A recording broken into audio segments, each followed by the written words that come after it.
Good afternoon, Africa and the world. My name is Oliver Chikosoro. I'm representing Africa Rising TV. Today is the second and last day of the fourth edition of the Southern African Oil and Gas Conference. And with me today, I've just been joined by Paul Nteza. You're welcome. Thank you very much. Paul, just tell us a little bit more about yourself and what you do.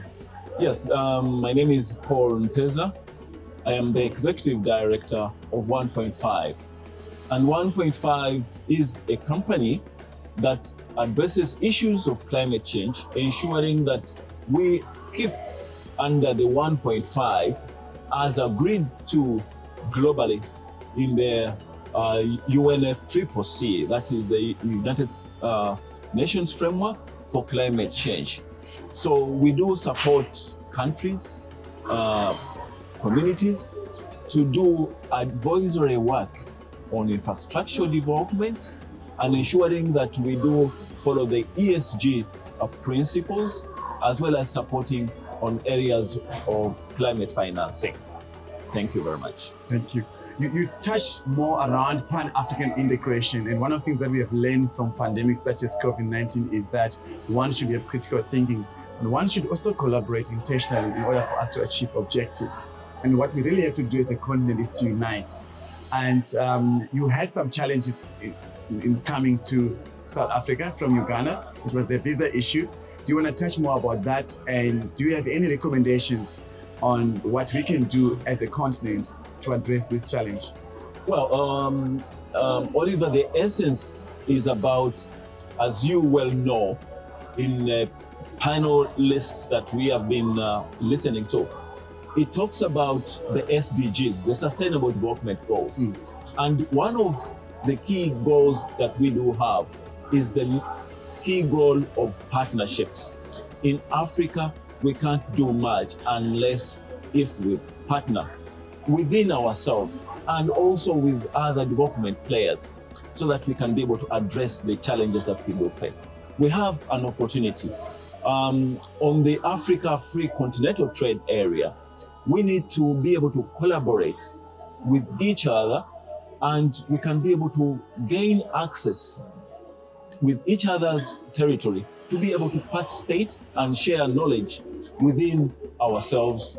The South to South cooperation is a very key element, but we can be able to address the issues that face us. And in this conference that we do have, these are some of the pertinent issues that once closed, they give a very good enabling environment to move further on the continent. And I'm sure it should be able to move us closer to where we want to go. Yeah. You speak more about what your company does, which is advisory as well as focusing on climate financing. As Pan-African focused organization, as you know, finance is one of the biggest challenge for us to execute our projects. And when we're doing, for example, now like today we're focusing on oil and gas sector, are we progressing as a continent, ensuring that we don't leave no one behind? For example, having young people as well as women, are we creating those opportunities as a continent? Oh yes, we are making great strides. There is an element of inclusivity. You talked about inclusivity. Looking at the women, looking at the youth, because in Africa we do have a very, very great dividend of the younger population. So, and I'm very happy to see that in this conference, there have been very many of them trying to represent the organizations, the agencies that they come from. So once we move forward into that, we should be able to make very great strides in what we do. And as 1.5, we are looking at ensuring inclusivity and moving with the youth and the women, as well as all those who are able-bodied or able differently, the so-called disabled, and we move together in addressing the issues that affect us. In closing to our audience, please tell us a little bit more about any exciting projects coming up. I know you guys are doing a product launch in Johannesburg sometime in the next quarter of this year. Do you want to share with our audience in closing? Oh yes. What to expect? Yes, what we do expect within within this particular conference, when we launch within the next quarter, we expect lots of participants coming through, the CEOs.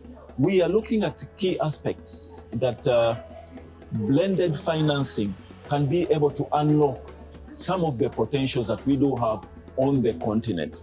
And we are very happy that in these areas we have expertise to do that, and we should be able to move forth in ensuring that we address all those elements or bottlenecks that are impinging for us to achieve the desired goal of ensuring we stay below the 1.5 degrees Celsius.